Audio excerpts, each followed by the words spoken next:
여기 5단원 도함수의 활용 2는 도함수 우리 미분한 거 도함수를 가지고 우리가 그때 급소 찾은 다음에 그래프 그리는 거 그래프 그리는 방법을 활용을 해가지고 그래프 그리는 방법을 가지고 활용할 수 있는 내용들이야. 그래서 5단원 도함수의 활용 2는 함수의 그래프 그리기. 근데 우리가 다음 함수에서는 함수의 그래프 그릴 때 그때 급소처럼 구하잖아. 그때 우리가 도함수가 활용된다라고 보면 되는 거고. 그래서 우리가 이 함수의 그래프를 가지고 첫 번째는 어떤 걸 활용을 할 수가 있느냐? 주어진 구간에서의 함수의 최대값과 최소값을 구하는데 활용을 할 수 있다라는 거. 최대 최소에 대한 활용법은 y는 fx라는 함수가 닫힌 구간에서 연속일 때 이때는 무조건 최대값과 최소값이 존재한다라는 게 최대 최소 정의지. 자, 그럴 때 이 최대값과 최소값을 우리가 어떻게 구한다? 이 주어진 닫힌 구간에서 양끝값 fa, fb 구하고 이 사이에 속한의 극값, 이 범위에 속한의 극값 이렇게 뭐 극값에 따라서 개수는 여러 개가 나오겠지만 극값 이 세 가지를 비교를 해가지고 가장 큰 게 최대, 가장 작은 게 최소가 되는 거지. 그래서 이 극값을 구하는 과정에서 도함수가 필요하겠지. 미분에서 0이 되는다. 그래서 이렇게 활용을 할 수 있다라는 거.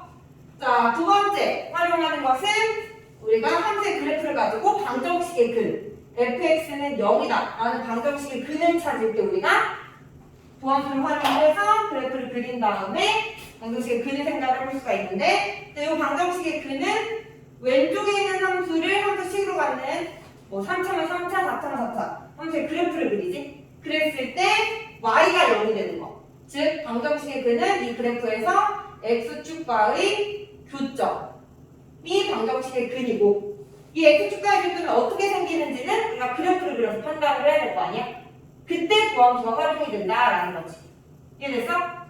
자, 그랬을 때 우리가 주어진 함수 fx가 3차 함수다 라고 가정을 해보고 fx가 3차 함수 ax 세제곱 더하기 bx 세제곱 더하기 cx 플러스 d 이 3차 방정식의 근을 우리가 생각을 해볼 건데 이 3차 함수 fx가 극값을 갖는다 라고 가정을 해보면 얘가 극값을 가지려면 미분했을 때 0이 되는 2차 방정식의 판별식 d가 0보다 크면 극값을 갖겠지. 3차 함수에서 맞아? 자, 그랬을 때 이 극값에 따라서 3차 방정식의 근이 어떻게 달라지는지를 살펴보자라는 거야. 그래서 판별식 d가 0보다 크면 무조건 극대 극소가 존재하는데 이 극값이 요렇게 x축과 만난다면 그래프가 x축과 만난다면 이때는 x축과의 교점이 3개이기 때문에 fx는 0이다 라는 방정식의 근은 서로 다른 세식을 갖는다라는 거지. 됐어? 자, 그래서 이렇게 x축과 3점에서 만나려면 뭐다?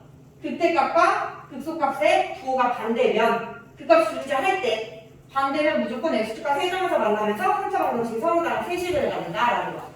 그래서 극대값과 극소값의 부호 C 0보다 작을 때 이 그래프 상에서 F, 알파, F, 베타겠지? 얘가 0보다 작으면 3차 방정식은 서로 다른 세 실근을 갖는다 라고 판단할 수가 있고 이렇게 그래프를 그리는 과정, 이 극값을 구하는 과정이 이제 도함수를 활용을 하게 되는 거지.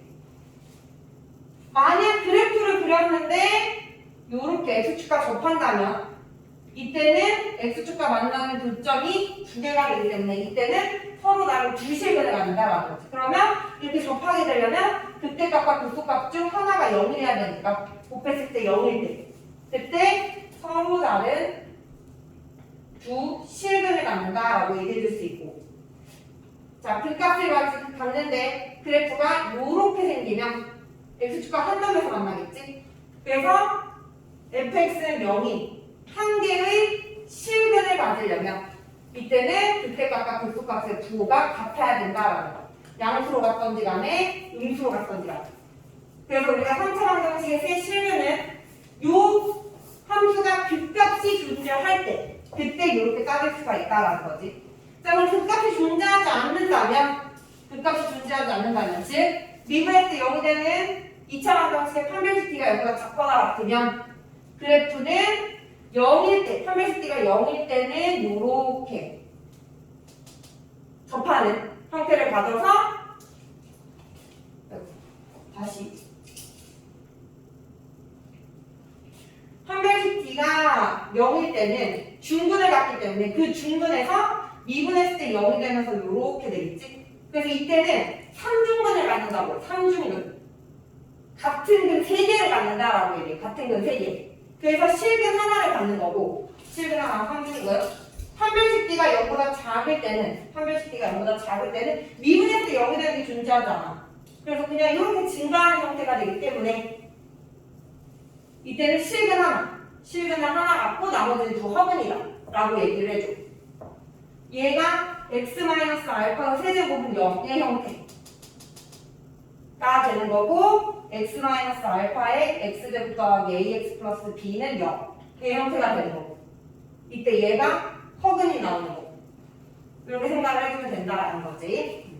그래서 방금 전에 극대극수가 존재할 때는 미분했을 때 0이 되는 2차 방정식의 판별식가 0보다 클 때만 이렇게 판단할 수 있고 그렇지 않은 경우에는 좀 다르다라는 거지. 자, 세 번째. 또 우리가 도함수를 활용을 하는 경우가 부등식을 증명하는데 부등식의 증명. 부등식을 증명하는데 우리가 이 도함수를 활용을 할 수가 있는데 첫 번째로는 x가 a보다 큰 범위에서 fx가 0보다 크다라는 걸 증명을 하래. 또는 뭐 이 조건이 주어진 문제 뭐 어떤 상수의 범위로 봐라 라고 한다면 얘는 우리가 어떻게 생각해주면 되냐면 여기는 상관없어. x의 범위가 뭐 a보다 크든 a보다 작든 뭐 a부터 b 사이든 상관없고 그냥 어떻게 제한된 범위다라고 한다면 모든 실수여도 상관없고 어쨌든 fx가 0보다 크다라는 걸 보이는 거 첫 번째는 이 주어진 구간에서 얘는 최소값 가장 작은 값 최소값을 찾아서 걔가 0보다 크다라는 걸 보이면 나머지는 다 가장 작은 게 0보다 크니까 나머지는 다 0보다 크겠지. 맞아? 그래서 이 최소값을 찾는 과정에서 도함수가 활용이 되는 거고 자, 두 번째는 어떠한 식에 따라서는 우리가 최소값을 찾기가 어려운 경우가 있어. 그러면 그때는 또 어떤 걸 활용을 해주느냐 이 주어진 구간에서 이 함수가 증가 함수임을 보이는 거야. 증가 함수임을 보이는 것은 미분을 했을 때 0보다 커 나왔다. 그치? 증가 함수임을 보이면 계속 증가할 거 아니야. 이렇게 증가하는 상태인데 x가 a보다 큰 범위에서 fx가 0보다 크다라는 걸 보이려면 a일 때의 값이 0보다 크면 나머지는 증가할 때 계속 0보다 크다라고 얘기해 줄 수 있겠지. 예? 그래서 최소값을 못 구하는 경우에는 주어진 함수가 x가 a보다 큰 범위에서 증가, 즉 f'(x가 0보다 커 나왔다. 증가임을 보이고 그리고 가장 작은 것 a에서 0보다 크다라는 걸 보이면 부등식을 증가할 수가 있다라는 거지. 반대로 fx가 0보다 작다라는 걸 증명을 하래. 그러면 최소값이 아니라 이번엔 최대값을 찾아서 0보다 작다라는 걸 보여주면 되겠지. 마찬가지로 감소하는 상황에서 얘가 0보다 작음을 보이면 똑같이 증명이 된다라는 거지. 자, 두 번째는 마찬가지로 fx가 gx보다 커 나왔다라는 이 부등식을 증명을 하래. 이번엔 둘 다 식으로 주어진 거지. 이것도 뭐 간단하게 얘를 싹 이항시켜서 fx-gx는 0보다 커 나왔다라고 변화시킨 다음에 좌변에 있는 함수를 새로운 함수로 놓고 이 fx가 그러니까 fx보다 커 나왔다라는 걸 같은 방법으로 증명을 해주면 된다라는 거죠. 그래서 이렇게 우리가 함수의 그래프를 그릴 때 도함수를 활용을 해서 방정식의 극이든 부등식이든 최대최소든 구할 수 있다라는 거.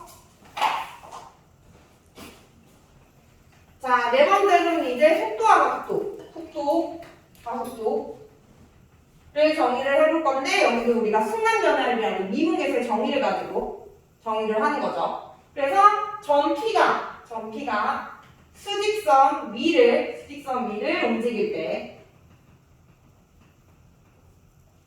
C가 T에 대한 점 P의 위치를 우리가 XT라고 놓으면 이때 C가 T에 대한 위치의 순간 변화율 C가 T에 대한 위치의 순간 변화율을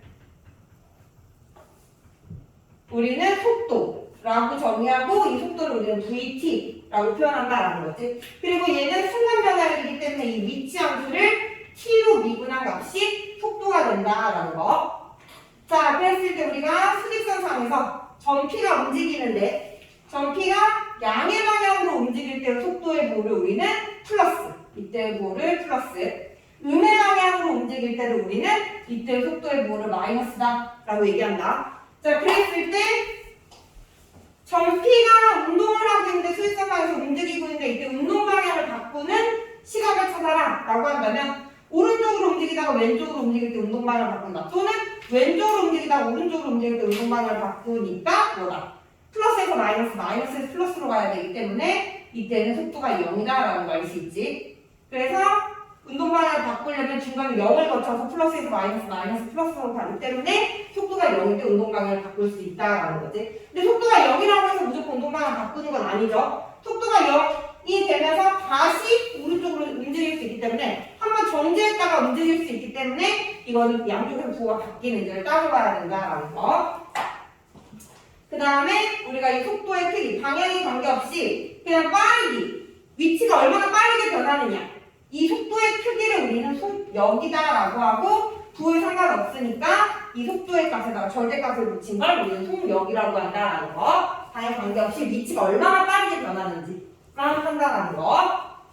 자, 그 다음에 마찬가지로 이 속도도 우리가 두 번째, 이 속도도 순간 변화를 생각을 할 수 있는데 시각 t에 대한 속도의 순간 변화, 얘를 우리는 가속도라고 정의를 하고 이번에 이 빠르기가 얼마나 또 빠르게 어떠한 상태로 빠르게 변하는지를 살펴보는 거, 속도가. 그래서 얘를 가속도라고 하고 at라고 표현한 다음에 속도를 미분한 값이 가속도다라고 보시면 됩니다. 자, 근데 우리가 이렇게 시간에 대한 변화율을 위치만 시간에 대한 변화율로 우리가 판단할 수가 있느냐? 위치뿐만 아니라 시각에 대한 길이의 함수, 시각에 대한 넓이의 함수, 시간에 대한 부피의 함수, 이런 것들 또한 우리가 시각 t로 미분을 해주면 시각에 대한 순간 변화율들을 다 생각을 해줄 수가 있다라는 거. 그래서 길이의 변화율을 구하여라, 변화율을 구하여라 라고 한다면 이 길이, 얘를 t로 미분한 거. 시각 t에 대한 함수, 얘를 t로 미분한 함수가 변화를 구하기 위한 함수가 된다라는 거지. 그리고 시각이 딱 주어진 거기다 대입을 해주면 되는 거고. 마찬가지로 넓이에 대한 변화율, 넓이를 미분해서 생각해주면 되고, 부피에 대한 변화율도 부피를 미분해서 생각을 해주면 된다. 이 변화율은, 시각에 대한 변화율은 위치만 생각할 수 있는 게 아니라 시각으로 표현된 다른 함수들도 다 생각을 해줄 수 있다라는 거죠. 자, 그럼 여기는 이 정도 개념 정리하면 되니까 넘어가서 이제 대표 유형으로 들어갈게요. 페이지 54쪽.